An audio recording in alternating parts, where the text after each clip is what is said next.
All right, we are recording for heavy.com. Question one. Did you really think that Derek was going to send Ozza home? Why? What's up, Heavy? No, I think that more of my focus was on Xavier using the veto on me, which I knew would definitely be a possibility that he wouldn't. That's the nature of the game. I was much more, though, counting on that than counting on Big D to send Ozza home. My conversations with Big D, even towards the end, were telling him straight up that it would not be a good game decision for him to take me over Ozza. I told him that very explicitly 3 times, and I was asked, "Hey, are you sure you want to tell him that?" And for me, it just came down to, as soon as we solidified that there was going to be a black winner of Big Brother, I wanted that gameplay to go off in a certain way, and I knew I had a good chance of getting to the end. And, being only one competition away from getting myself there, I feel good about choosing not to lie to Big D and just pacify him by telling him that our final two was still solid, and lying to him. I knew that there were some emotions there that I could manipulate. And I knew that if I did that, I would have been able to secure his support. But I also knew that there are more important things as far as, I believe, how you win when you are being representative of something bigger than yourself, rather than just winning by any means. So that was what I was thinking of as far as Big D. That confrontation with Xavier on the way out was intense. How do you feel about him now, and do you feel like bringing up his family was over the line? Personally, I love Xavier. I think that the confrontation was intense, but I am a competitor in every sense of the word. And I have no issues standing toe to toe, going head to head with my competition in any game. I love games. So for me, that was more fun than anything. And as far as bringing up his family, I think to disrespect someone's family would be in poor taste. So that's why I invite anyone to look at the actual words that were said, because those were words that I had prepared for that exact moment in that exact situation. And what I did was I specifically brought up things that Xavier and I had specifically discussed as far as the types of competitors that we idolize and the types of competitors that we would want to be represented at the end of this specific season of Big Brother. We had talked about people like Kobe Bryant and people like Goku who take their biggest challengers head on. And you could always go an indirect route, a tactical route to take the easy road, or you can go the hard road. The hard road was something I was committed to, as everyone who saw me speak on the show and saw the actions that I took knows for fact. So he had stated that that was something that he and his family also believed in. And then his actions showed differently. And me bringing that up objectively isn't disrespectful. It's just true.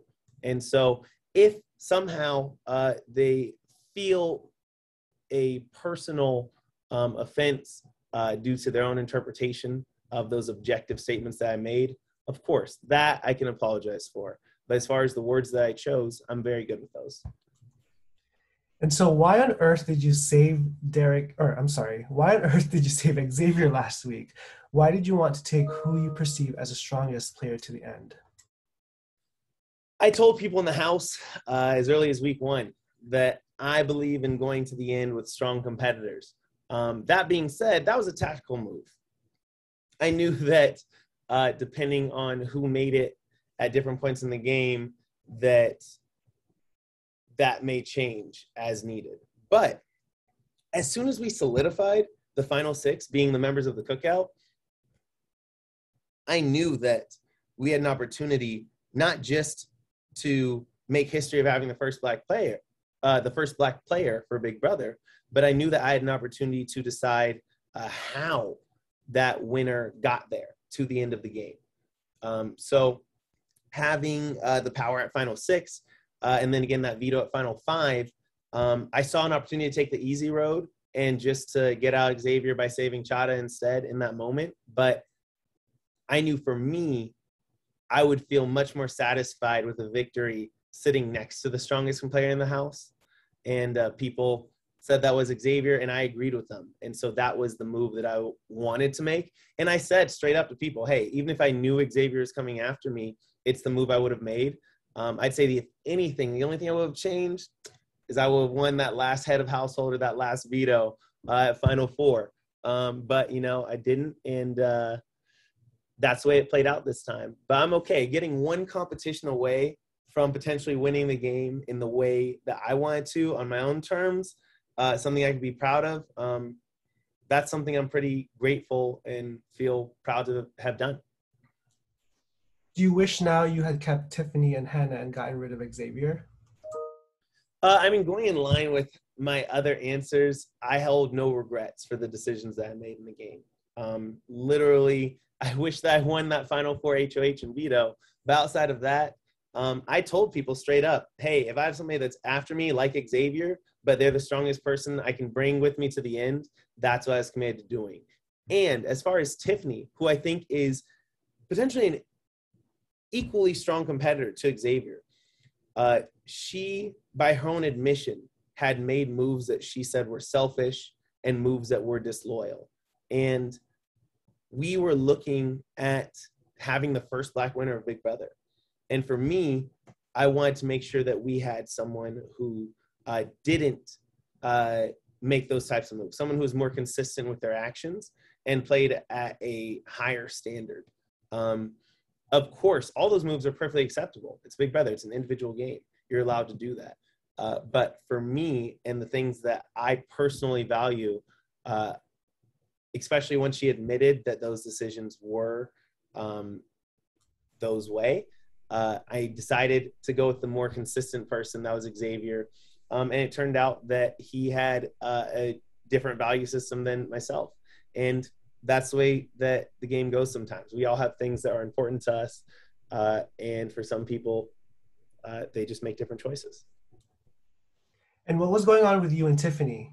Was there a low-key showmance there? Tiffany and I definitely had a strong relationship together in the house. I would say that I knew I wanted to avoid showmances. So we definitely had a tight connection. And I find her beautiful and intelligent and just overall amazing and so powerful, both as a mother, as a human, and as a player in this game. But as far as any sort of low-key showmance, for me, it was important to keep everything platonic, even if we did get extra cuddly. But you could see throughout the house that all of us, lacking any affection from the outside world, whether it's me and Derek X, Big D, or anyone else in the house, we all had our cuddles. And sometimes we were just closer to the people we spent the most time with.